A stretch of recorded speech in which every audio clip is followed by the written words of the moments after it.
I'm Wes Reeves, spelling is W-E-S-R-E-E-V-E-S. I'm the Senior Community Engagement Manager for Xcel Energy's Wildfire Mitigation Program. We have been working for the past week toward this particular storm, knowing that it was going to be a very extreme weather event, not only from the high winds, but also a wildfire risk perspective as well. So a lot of planning has gone into this. The winds came in very, very hard this morning, pretty much as predicted. There may be some surprises in terms of timing, but we were expecting wind gusts in the central Panhandle, 70, 80 miles an hour, and we have definitely seen that already. So there are two aspects to reliability with our customers right now. Because of the wildfire risk, we made a decision to proactively de-energize lines, primarily in the Texas Panhandle, but also some on the South Plains and into eastern New Mexico. So that affects about 17,000 customers in those two states. And those are in areas where the wildfire risk is the highest. And we have mapped our system and have a tier system and have mapped those customers into that area. Those are areas where if a fire were to break out, it is more difficult for resources to get to stop the fire. So that was the purpose of the proactive de-energization, also known as a public safety power shutoff. Additionally, though, because the winds are so strong, we are seeing outages outside of that PSPS zone, as we call it. And as of midday, we were about 37,000 customers without power in the two states. But a large part of that was right here in the central Panhandle around the Amarillo metro area. So we've seen some very strong winds here. And it's primarily from damage to our facilities that serve our neighborhoods. We have all available personnel out. We have brought in crews from our sister utility, Public Service Company of Colorado, and they are down with us. And then we also have contract crews that work with us on construction, and they have been assigned to power restoration. We are currently also looking at the possibility of making a mutual aid appeal if we need to get the power restored. So we expect the highest winds to subside, hopefully, by this evening, and we can begin the process of restoring both the customers who were affected by a proactive de-energization, but also those who weren't. The issue with that is there's going to be a lot of damage on the lines. Before we can re-energize any lines, we have to patrol those lines and make repairs. So this likely will be a long duration outage for some customers in the area. I don't want to say yet how long, but very likely well into the weekend as we see it right now. So we will continue to update our customers and the media and our key stakeholders about how long that might take and if we do need assistance from other utilities to make that happen. So that's kind of the situation report at the moment. Be glad to take any questions from you too. So, with the winds being so strong and you not knowing how long it would take to restore power, could it take up to a week? I don't want to say at this point until we get a better damage report, and at this point we're probably still getting damage. So, and I will say this: there's not a lot we can do when the winds are blowing this hard, because we don't want to put our personnel into buckets in 70-mile-an-hour winds, and they're not designed for that. So, so the real restoration, we'll do what we can, but the true restoration probably won't get started until this evening when the winds subside. So I think I'm confident in saying that we know this could go well into the weekend with some customers. As we get a better assessment of damage, we will be able to give a better idea of how long that could take. Do you have an idea of maybe where you'll start, or maybe some of the majority of damage is already? Without a real damage assessment, I can say that with so many outages in the Panhandle, that will probably be the focus well, everywhere we have resources, they're going to start immediately if they can. But I imagine that we'll be kind of concentrating some of the resources in the Panhandle, because that seems to be where we have the most outages at the moment, unless something changes dramatically between now and this evening.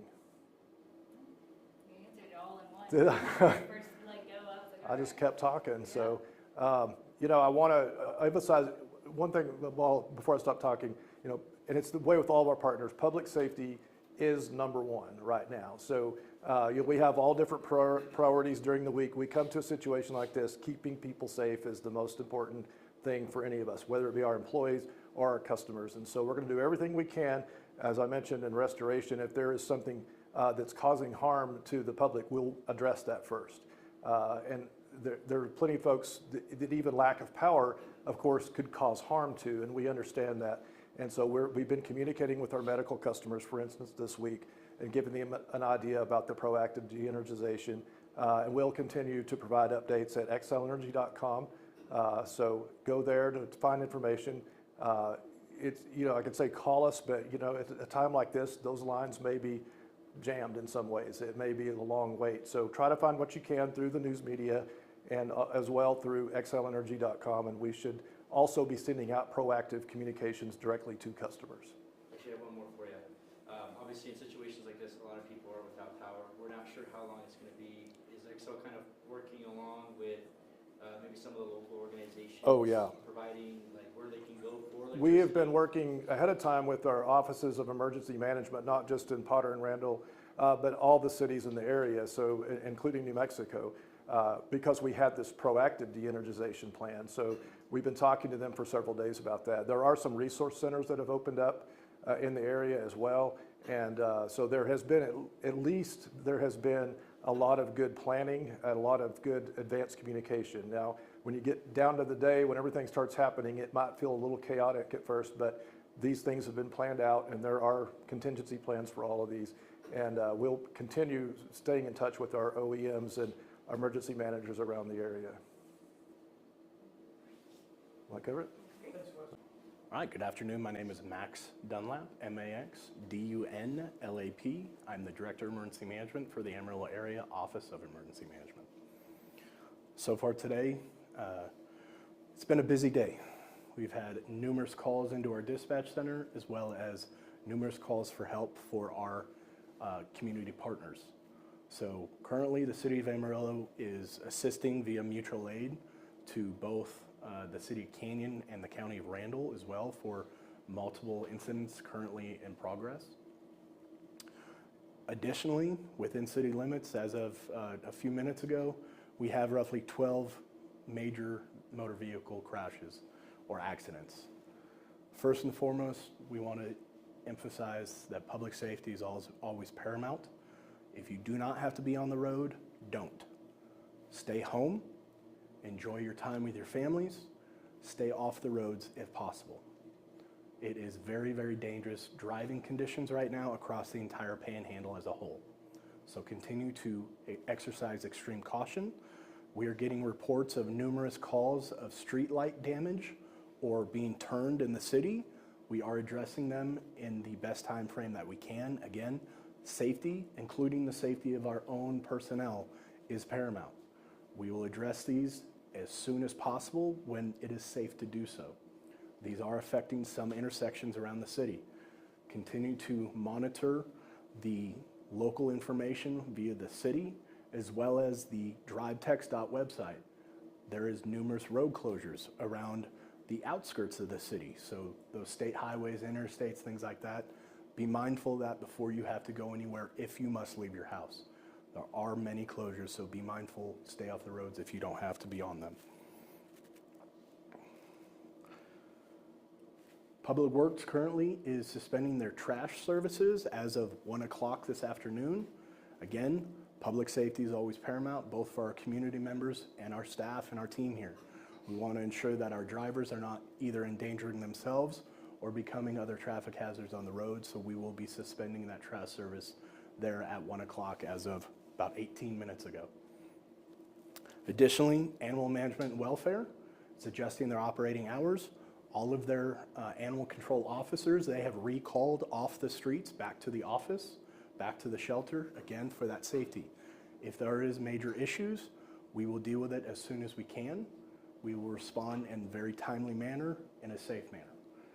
For the office there at the shelter, it is open on special things specifically, whether drop-offs or pickups, but the shelter itself is not open for viewing as safety precautions of walking through the kennels, things like that.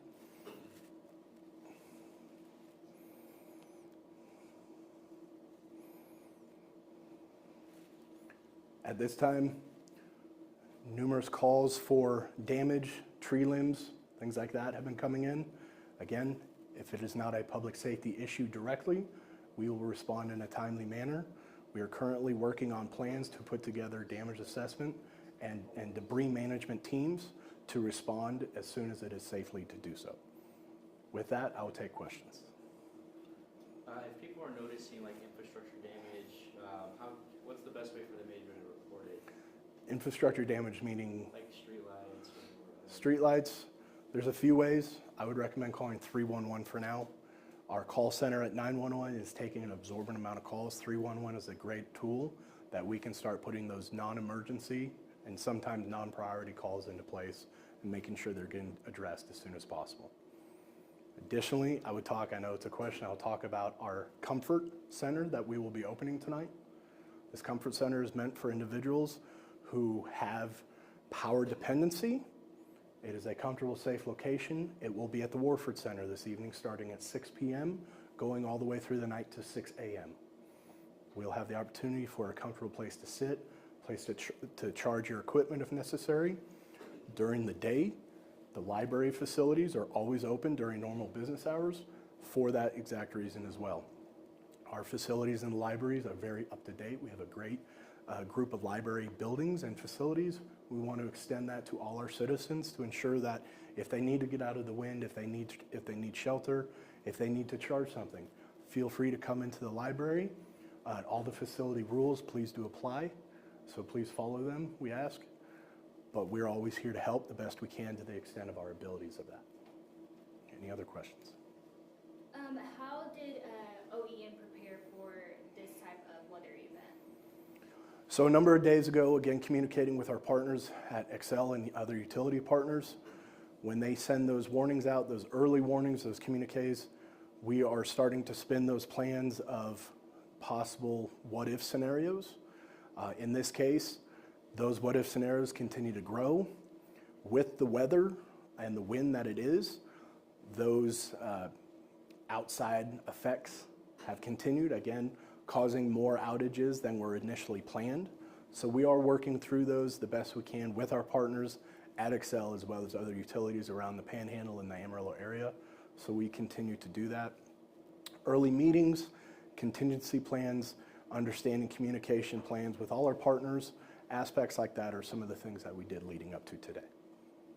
With the wind being so strong like this, were y'all expecting such damage to happen? Absolutely. So today's forecast is very reminiscent of 2019's March land hurricane, very much that way. Some of the same wind gusts, everything like that. So yes, we were anticipating a lot of damage or the possibility of a lot of damage, as well as a lot of traffic accidents, possible semis rolling over, and there has been those today. So again, we ask that for safety reasons. If you don't have to be on the road, please don't be.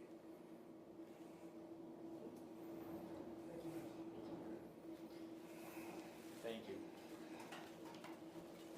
My name's Andrew Freeman. I'm the Deputy City Manager and Public Safety Director for the City of Amarillo. I just wanted to further emphasize what Max Dunlap has shared with you as far as our preparation for this event.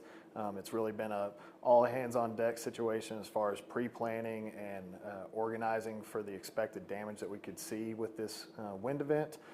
So we've got additional personnel, whether it's the police department, fire department, public works, utilities, all back and working in preparation of what we could see.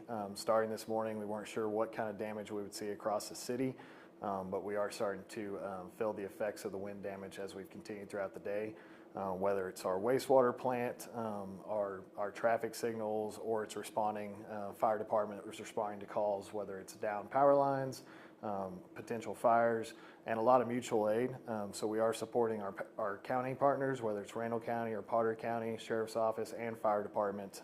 We are continuing to work with them as best as we can to support their operations and be available to assist while also maintaining the staffing levels to cover the city if anything were to occur within the city limits. But overall, I just wanted to thank our partners for their support throughout this event, whether it's Xcel Energy. They've been in great contact with us as we've worked through the power shutoffs, also the outages within the city limits that were not scheduled. That's just based on the damage. They continue to keep us in the loop and help us respond to those incidents and make sure that we're prepared to respond the best we can. So happy to answer any questions. I just got a message that Tanglewood was being evacuated. Yes, we were made aware of that about 45 minutes ago. They did have a structure fire that was engulfed and threatening some of the surrounding homes. So we also sent some AFD, Amarillo Fire Department personnel on a mutual aid request to fight that fire. But they are evacuating the surrounding area. I believe they set up a shelter temporarily in Canyon to support those, but we are also planning in case we need to bring forward a larger shelter here in the city of Amarillo to support our partners in the county. Does the city have long-term plans for the infrastructure, like the damage that has? It will really depend on what the damage is. We're trying to fix it as it comes up, but it also, like Xcel Energy mentioned, we can't do a whole lot while the winds are still in place. So we are addressing them as they come up as far as our traffic signals. Some of our mast arms are swinging out of place, so we're having to go out there and put up some temporary traffic control, or we'll work with our police officers to direct traffic as needed while we try and get those repaired. But ultimately, we'll regroup as the day continues and see what our major priorities are and work to resolve those as soon as possible. And then, I guess, what areas are more damaged as of right now? It's really just different hotspots throughout the city as far as our traffic signals, down power lines, so there's not really a concentrated area. The whole city is getting hit pretty hard as far as the wind speed, so it just depends on the infrastructure that's taking the hit at that particular time. So can't really pinpoint a particular area. And then is the temporary shelter that's going to be opening up later tonight, is that going to be like an overnight stay? So the one at Warford, the comfort shelter it's from 6 p.m. to 6 a.m. So it's throughout the evening if someone needs to come and just charge some devices. If they have medical needs that they need to have electricity, that's what that's there for. But we're also looking into the overnight shelter as far as someone that might actually need to stay the night. That's the other conversation we'll be having to make sure we're prepared for some of those that are having to evacuate due to fires or other concerns. I mean, I got this message, but I don't think I don't know, an update on the fires in Roberts County. Do you guys have an update on any of that? I do not have an update on Roberts County. No. I was like, I know that. Got a text, had to ask it anyway. Gotta ask it anyway. Had to ask. Okay. All right. Thank you.